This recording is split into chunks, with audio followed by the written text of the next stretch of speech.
So this is my close-up video of my fishing grounds where I like to go. Come right here, throw my line out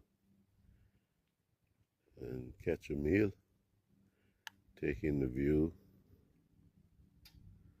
call it Snapper Point. Yeah, this is what it looks like with a low tide. As you can see, I'm just a step away from this old excavator that's sitting in the water.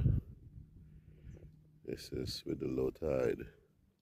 Now when tide comes up, this is not the same.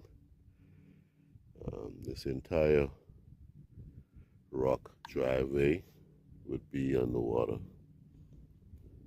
So just be mindful if and when you come in the back here. For those who love to go bone fishing, that is your area. That is your area right over there. And that white, that's the Bonefish Haven right there. So don't forget, come and check it out. Bahama Coral Island, Abacos, Bahamas.